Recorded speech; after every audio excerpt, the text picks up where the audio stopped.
마태복음 23장 13절에서 28절 같이 읽겠습니다. 화 있을진저 외식하는 서기관들과 바리새인들이여, 너희는 천국 문을 사람들 앞에서 닫고 너희도 들어가지 않고 들어가려 하는 자도 들어가지 못하게 하는도다.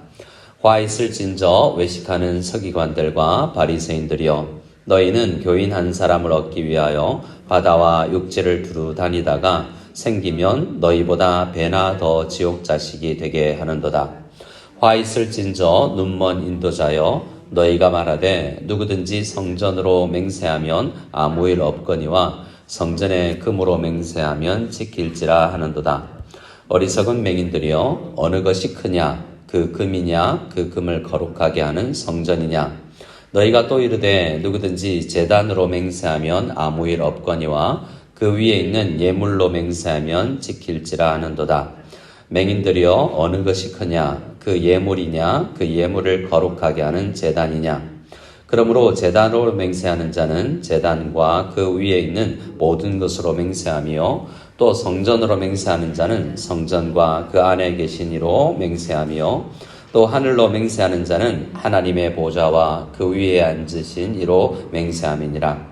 화 있을진저 외식하는 서기관들과 바리새인들이여, 너희가 박하와 회향과 근체의 11조는 들이되 율법에 더 중한 바 정의와 긍휼과 믿음은 버렸도다. 그러나 이것도 행하고 저것도 버리지 말아야 할지니라. 맹인된 인조자여, 하루살이는 걸러내고 낙타는 삼키는도다. 화 있을진저 외식하는 서기관들과 바리새인들이여, 잔과 대접의 겉은 깨끗이 하되 그 안에는 탐심과 방탕으로 가득하게 하는도다. 눈먼 바리새인이여, 너는 너의 안을 깨끗이 하라. 그리하면 겉도 깨끗하리라. 화 있을진저 외식하는 서기관들과 바리새인들이여, 회칠한 무덤 같으니 겉으로는 아름답게 보이나 그 안에는 죽은 사람의 뼈와 모든 더러운 것이 가득하도다. 이와 같이 너희도 겉으로는 사람에게 옳게 보이되 안으로는 외식과 불법이 가득하도다. 아멘. 오늘 말씀은 7화로 많이 알려져 있는 말씀입니다. 마태복음 우리 초반부에 예수님께서 공생애를 시작하시고 나서 5, 6, 7장의 설교를로 공생애를 시작하신다고 볼 수 있는데요. 마태는 적어도 그렇게 기록하고 있습니다. 이 산상수훈 마태복음 5장의 초반부에 어떤 이야기가 있냐면 8복이 있습니다. 8가지 복이 있죠. 근데 오늘 이제 공생애를 마무리하는 시점에 와서 예수님은 설교를 하시면서 7가지의 화를 이야기합니다. 복과 화가 얼마나 중요한지를 이야기하는 거죠. 이 복과 화라는 것은 신명기에서의 굉장히 중요한 주제이기도 합니다. 들어가도 복을 받고 나가도 복을 받는다라는 말씀을 잘 아실 텐데요. 그 말씀에 2배, 3배 가까이 되는 분량이 들어가도 나가도 저주를 받는다라는 이야기가 있습니다. 어떻게 해야 우리는 참된 복을 누리고 어떻게 하면 화를 입는지를 우리 주님께서 잘 가르쳐 주시고 성경이 강조하는 바인데요. 결국은 이 예수 그리스도, 다윗의 자손, 그들이 그토록 기다렸던 메시아가 복을 주시는 분입니다. 예수 믿는다는 것이 복되다는 것은, 복음이라는 것은 예수님이 그것을 우리에게 가져다 주시는 분이라는 거죠. 결국 오늘 7가지 화 있을진저 외식하는 서기관들과 바리새인들이여 라고 하는 이 말씀 속에서 그들에게 무엇이 빠졌는가? 물론 그들에게 잘못된 것이 많이 있지만 그들에게 가장 필요한 것은 예수님이다라는 것인데 예수님을 믿지 못하고 있는 것입니다. 13절부터 보면요. 먼저 첫 번째 화 있을진저라고 말씀하고 나서 그들의 문제는 천국 문을 닫고 있다라는 것입니다. 예수님은 누구십니까? 영생의 문이요. 우리에게 복된 양의 문이 되시는 분이죠. 천국은 예수님을 통하지 아니하고는 갈 수가 없습니다. 예수께로 나오지 못하도록 문을 닫고 있는 그러한 상황이라는 것입니다. 또한 천국 문의 열쇠를 가진 것은 교회라고 할 수 있는데요. 왜냐하면 복음을 전하는 그 사명을 우리 주님께서는 교회에게 맡기셨기 때문에 그렇습니다. 그래서 우리는 천국 문을 열고 천국의 주인이신 예수님을 소개하는 일을 해야 되는데 그들이 예수를 알지 못하기 때문에 들어가지도 못하는 거죠. 이 사람들은 이 하나님 앞에 열심히 있으나 이들 중에 있었던 바리새인 중에 한 사람이 바울로 알려진 그 사도이죠. 사도 바울은 로마서 10장에서 그때를 자신을 돌아보면서 뭐라고 이야기하냐면 로마서 10장 2절 3절에 하나님께 열심은 있으나 지식을 쫓은 것이 아니라 하나님의 의 대신 예수 그리스도를 모르면서 우리가 열심히 신앙생활, 종교생활만 했었구나라는 것을 자신을 돌아보며 또 자신처럼 잘못된 길을 가고 있으며 천국 문을 닫고 있는 그 바리새인들을 향하여서 말씀해 주신 것이라고 할 수 있습니다. 천국 문을 열기 위해서는 우리도 예수님을 믿어야 되고 우리가 예수를 바로 전해야 되겠습니다. 15절 말씀에 보면 어떤 이야기를 합니까?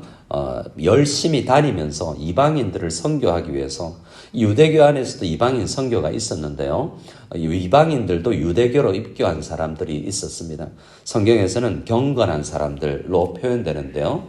그들이 열심히 전도해서 해외로 다니고 배를 타고 육지로 두루 다니면서도 오히려 예수를 전하지 않고 복음을 전하지 않고 유대교, 그것도 잘못된 유대교를 전하고 다니는 것을 더욱 지옥 자식이 되게 하는도다. 이방인들이 이것을 믿고 더 열심히 유대교를 믿는 사람들도 생겨났기 때문에 그들을 더욱더 잘못 인도한 결과를 낸다라고 말씀합니다. 16절 말씀에 그들을 보고 눈먼 인도자여라고 이야기하죠. 자기도 못 보고 다른 사람을 인도하는 입장입니다. 그래서 이후에 여러 번 이렇게 맹인들이여라고 이야기를 하는데요. 17절에도 그러하고요. 또 19절에도 그러하고 여러 번 24절까지 여러 번 맹인 너희는 못 본다라고 이야기하고 있습니다. 뭘 못 봅니까? 육체적으로 눈이 열려 있죠. 하지만 그들은 눈뜬 장님이라고 할 수 있는 것은 앞에 계신 예수를 보지 못하고 율법 안에서 참된 복음의 의미를 깨닫지 못하고 있기 때문에 그렇습니다. 그들이 못 보면서 가르치는 것이 있었는데요. 16절에서 길게 맹세를 이야기합니다. 22절까지 맹세를 잘못 가르치더라는 거죠.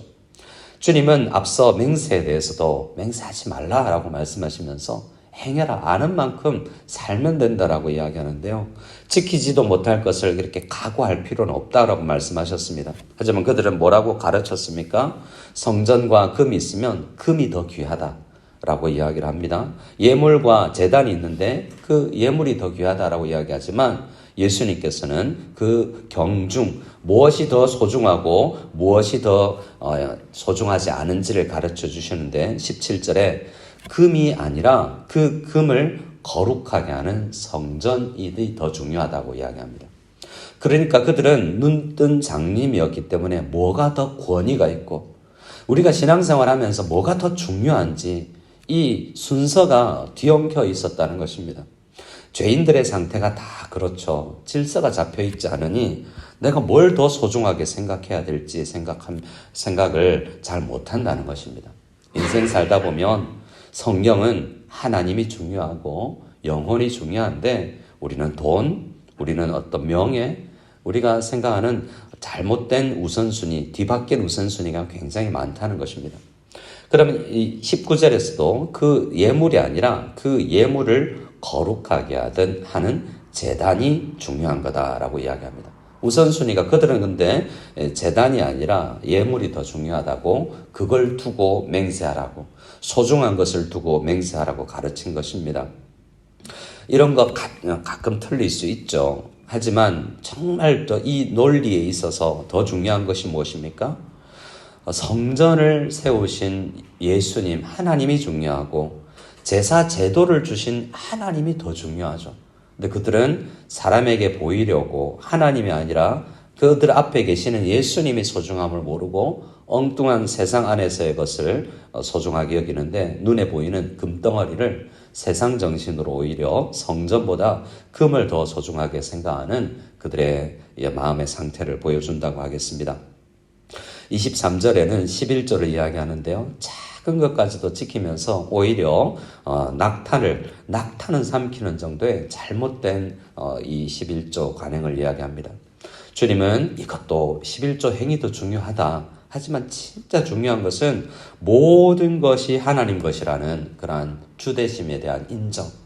그러면 우리 인생의 주인이 하나님이라면 내가 겪고 있는 이 좋은 것뿐만 아니라 고난도 하나님께서 주시고 아픔도 하나님께서 때로는 주시는데 그것에서도 너무 흔들리지 말라라고 이야기합니다.